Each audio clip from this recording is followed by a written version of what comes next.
नमस्कार दोस्तों, शुरू करते हैं सीधा मोदी जी से। पार्लियामेंट जब खुला और मोदी जी अंदर आए, कुछ ऐसा लगा कि कोई फंक्शन में लेट पहुंचे मेहमान आते हैं। सब देख रहे थे, कोई ताली नहीं बजी और कोई खड़ा भी नहीं हुआ। शायद इनविटेशन गलत एड्रेस का मिल गया था। एक वक्त था जब मोदी जी की एंट्री पे पूरा हॉल खड़ा हो जाता था और सब चीखते चिल्लाते रहते थे, मोदी जी मोदी जी मोदी जी।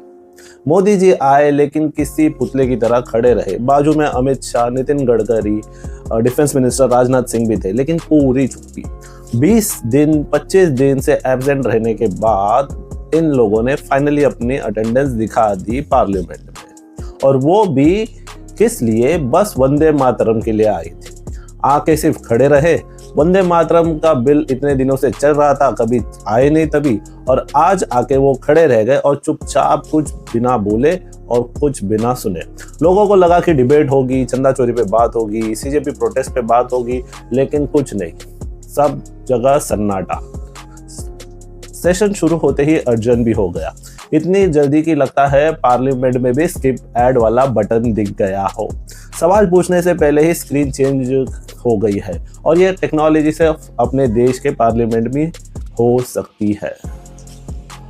बात करते हैं अमित शाह की भी। अमित शाह जी कहाँ गायब थे इतने दिनों से? 20-25 दिनों से इन्होंने पार्लियामेंट में अपना मुंह नहीं दिखाया, क्योंकि सवाल आने वाले थे सीजेपी प्रोटेस्ट, बच्चों पे जो लाठीचार्ज हुई उस पे।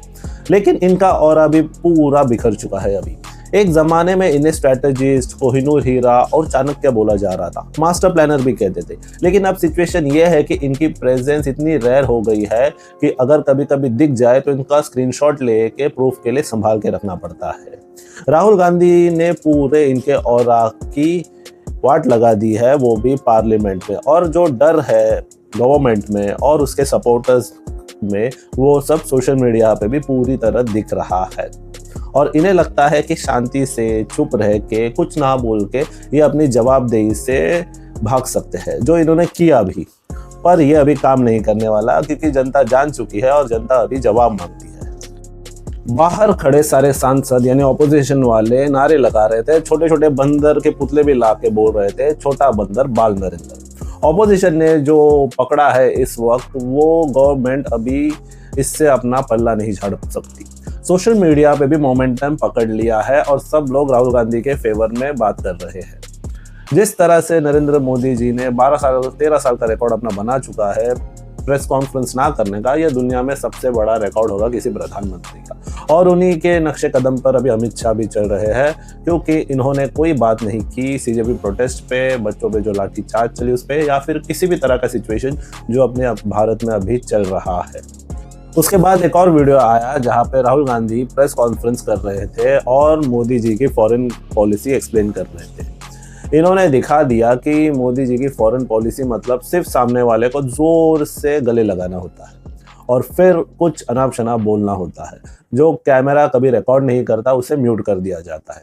ये सब जानते हैं और ये सब देख चुके हैं, जहाँ पे मोदी जी फॉरेन मिनिस्टर के बिना किसी मतलब के गले पड़ रहे हैं और उनको छोड़ ही नहीं रहे। जब सामने वाला अनकंफर्टेबल है फिर भी नहीं छोड़ रहे। इसे एक प्रकार का हैरासमेंट भी बोल सकते हैं। बात करना नहीं आता तो गले पड़ना, यही स्ट्रैटेजी है जो राहुल गांधी ने वीडियो के माध्यम से लोगों को दिखाने की कोशिश की और उसमें काफी सफल भी हुए। चलिए अब बिहार चलते हैं, जहां कुछ लोगों ने इतनी श्रद्धा दिखाई कि मोदी जी का मंदिर बना दिया। ये सब बिहार में ही हो सकता है, तो एक नया मंत्र भी तैयार कर दिया है। मंदिर बनाने का कोई क्राइम तो नहीं होता, हर किसी को अपनी आस्था होती है, लेकिन जिस व्यक्ति ने खुद को नॉन बायोलॉजिकल डिक्लेयर किया था कैमरे के सामने, उसकी मूर्ति बनवा देना थोड़ा कंफ्यूजिंग हो जाता है। जैसे कोई वाईफाई राउटर का मंदिर बन जाए, है ना, लोग और वाईफाई को पूछने लगे। हमारे देश में ये बीमारी बहुत पुरानी है, किसी को भी कभी भी कुछ भी बना देते हैं। शायद हम इस सब में सबसे आगे है, और इस भक्ति का साइंटिफिक प्रूफ यह है कि 3 दिन तक जप करो, चौथे दिन चमत्कार होगा। ये मैं नहीं कह रहा, वो बंदा कह रहा है जो इस मंदिर बनाने के पीछे पड़ा है। अब ये फॉर्मूला नया नहीं है, गोदी मीडिया पिछले 4 साल से यही जब सुबह शाम कर रही है। अभी तक इनका सबसे बड़ा चमत्कार ये रहा है कि टीआरपी की चार्ट्स में इनका नाम ढूंढने के लिए माइक्रोस्कोप लगाना पड़ता है, क्योंकि लोग सच में टीवी देखना छोड़ चुके हैं। हमारे देश में ऑलरेडी काफी सारे मंदिर है, उसमें एक और मंदिर सही, वो भी नरेंद्र मोदी जी का। टीवी एंकर्स हिंदू मुस्लिम करते रहते हैं, उनकी टीआरपी गिरते रहती है और कॉमेडी सर्कस चलते रहती है। पूरा देश इनके पीछे हंस रहा है और सब यही सोचते रहते हैं कि ये सब कब खत्म होगा और ये किसी भी व्यक्ति को भगवान बनाने की हमारी आदत कब बंद होगी। आप सबको वो केस तो याद ही होगा, जस्टिस यशवंत वर्मा साहेब के घर के अंदर करोड़ों रुपए कैश मिल रहा था जो जल गया था। अभी इस केस में एक नया मोड़ आ चुका है। सुनवाई हुई इसकी, जब इनको कटघरे में खड़ा करने की बात चली जज साहब को, तो वो आने से मना कर दिया। महाशय कटघरे में खड़ा रहना ही नहीं चाहते, वो भाग गए। इसका मतलब अभी वो गिल्टी प्रूव हो चुके हैं। इनने तो तभी ही रेजिग्नेशन दे दिया था, लेकिन जैसे कोई इस पे बात करे तो सब चुप हो जाते हैं। एग्जाम की चीटिंग में किसी को अगर पकड़ा जाए तो पनिशमेंट चलो ठीक है, अगली बार मत करना, ऐसा वाला नया ट्रेंड कहीं दिख रहा है। और ये सब बड़े लोगों के लिए, मतलब मैं सोचता हूँ कि इन जजों ने किससे ये पैसे लिए होंगे और कौन से केस में किस किस को छोड़ा होगा, इस पे कोई बात नहीं कर रहा, इस पे कोई केस नहीं हो रहा। हमें जानना चाहिए कि ये पैसा कहाँ से आया है और ये सिस्टम में कहाँ कहाँ तक पहुँचता है। हमारे देश में गरीब की हालत ऑलरेडी खराब है और ये से देखकर ऐसा लगता है कि जैसे ही कोई सवाल पूछे तो उसे अंदर कैसे डाल देना, यही रणनीति चलती है। अगर कोई साधारण आम इंसान कोई भी सवाल पूछे तो उस पर एनएसए यूएपीए तैयार रहता है लगने के लिए, और जब कोई बड़ा व्यक्ति पकड़ा जाता है तो उनके लिए सिर्फ एक रेजिग्नेशन लेटर और चाय का ब्रेक काफी होता है। इंसाफ का स्केल कम कर रहा है, बस वेट दोनों तरफ अलग अलग लग रहा है। Manan Kumar Mishra bar council of India के चेयरपर्सन है। ये बीजेपी से भी जुड़े हुए हैं। इन्होंने कुछ दिनों पहले एक ऑर्डर निकाला जिसमें नलसर के सारे बच्चों को बार काउंसिल में अलाउ नहीं किया जाएगा, ऐसा लिखा था। नलसर के ये वही बच्चे हैं जिन्होंने सीजीआई सूर्यकांत को अपने कॉलेज में एज ए चेयरपर्सन आने से मना कर दिया था कॉन्वोकेशन में, और इन बच्चों ने उसका विरोध किया था। अभी इन पे गुस्सा निकालने के लिए, वेंडेटा निकालने के लिए मनन कुमार मिश्रा ने यह ऑर्डर निकाला था, जिसका काफी बैकलैश भी हुआ और उन्हें मुंह की खानी पड़ी। क्योंकि कमाल देखिए, जैसे ही ऑर्डर निकला लोग खड़े हो गए, सीजीपी खड़ी हो गई, सब जगह से लोग चिल्लाने लग गए और कुछ ही समय में ये ऑर्डर भी वापस ले लिया गया 40 मिनट के अंदर। मतलब जोक देखिए, यहाँ पे भी हारना पड़ा। जैसे ही लोग अपनी आवाज चढ़ाते हैं तो ये जो भी टायरेंट्स रहते हैं वो पीछे हट जाते हैं डर के मारे, और बाद में बोलते हैं अरे नहीं मैं तो मजाक कर रहा था। तो दबाने की कोशिश पूरी चलती है, जैसे ही आप कोई आवाज उठाए सिस्टम के अगेंस्ट, अथॉरिटी के अगेंस्ट। लेकिन जैसे ही सब लोग एकजुट हो जाते हैं तो वो भीगी बिल्ली की तरफ पीछे हट जाते हैं। ये अभी भारत जान चुका है और भारत ने ये कभी भूलना नहीं चाहिए और ऐसे ही चलना चाहिए। अपने देश में एजुकेशन इतना कम हो चुका है कि इसके एग्जाम्पल्स हमें हर जगह दिखते हैं। एक वीडियो निकल के आया है जहाँ पे गांव के लोग ट्रांसफॉर्मर्स तोड़ रहे हैं। बाद में पता चला ट्रांसफॉर्मर्स की वजह से गाय मर गई। शॉक लगा होगा, कुछ तो हुआ होगा, लेकिन उसका गुस्सा ये गांव वाले ट्रांसफॉर्मर पर निकाल रहे हैं, उसे डंडों से मार के तोड़ रहे हैं। मतलब देखिए, एक ट्रांसफॉर्मर सीरियसली, और जब घर पे लाइट नहीं आएगी तो क्या करोगे? हाँ, ये सब अपने इंडिया में ही हो सकता है। ये सरकार ने लोगों को इतना अनएडुकेटेड बना दिया है कि वो अपनी बेसिक समझ ही भूल चुके हैं। ऐसा ही एक कुछ हुआ था बिहार में ही शायद कहीं पे, जहाँ पे एक डॉक्टर की गाड़ी से गाय की मौत हो गई, एक्सीडेंट हो गया था। तो लोगों ने डॉक्टर को खूब मारा, भीड़ बन गई और फिर उसकी गाड़ी भी पलटने की कोशिश की।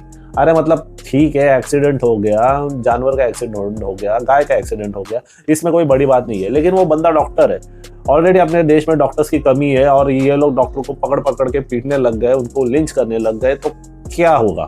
और कल जब तुम अस्पताल जाओगे और तुमको वही डॉक्टर मिला तो क्या वो तुम्हारा इलाज करेगा? सोचो जरा यार, कुछ भी करने से पहले जरा सोच लो किसको कर रहे हो, क्या कर रहे हो। और सबसे बड़ी आयरनी ये है कि ये सब हो रहा है जब कैमरा चालू होता है, तभी गौ माता की रक्षा होती है। लेकिन हम ये भूल जाते हैं इंडिया 2 नंबर पे है बीफ एक्सपोर्ट करने में। ठीक है, ये पहले काफ़ी नीचे था, लेकिन जब से ये माहौल चल रहा है तब से बीफ एक्सपोर्टर बन चुका है इंडिया और 2 नंबर पे आता है। कुछ लोगों ने इस में अपॉर्चुनिटी देख ली और पैसा बनाना लग गई। लेकिन कुछ अनपढ़ लोग हैं जो अभी भी गौ माता नाचते रहते हैं और ऐसे क्राइम्स करते रहते हैं। अब बात करते हैं साइकिल स्कैम की। ये बहुत मज़ेदार वाली बात है। प्रीवियस गवर्नमेंट यानी आप, ये दिल्ली की बात चल रही है, साइकिल खरीदी थी 6,950 रुपए में, और दूसरी सरकार जो बीजेपी की है उन्होंने साइकिल खरीदी है 1,30,000 में। अब ये मैं सोच रहा हूँ कि ये साइकिल में कोई हिडन फीचर है जो हमें दिख नहीं रहा, पर हिसाब किताब में ऐसा कोई फॉर्मूला लग गया है कि किसी स्कूल में वो पढ़ाया नहीं जाता। मतलब 6,000 7,000 की साइकिल सीधा 1,30,000। आपने एक प्रेस कॉन्फ्रेंस किया है और इसका खुलासा किया है। हम जानना चाहते हैं कि ये कौन सी साइकिल है और कौन सा हवाई जहाज बन के ये ऊपर उड़ती है।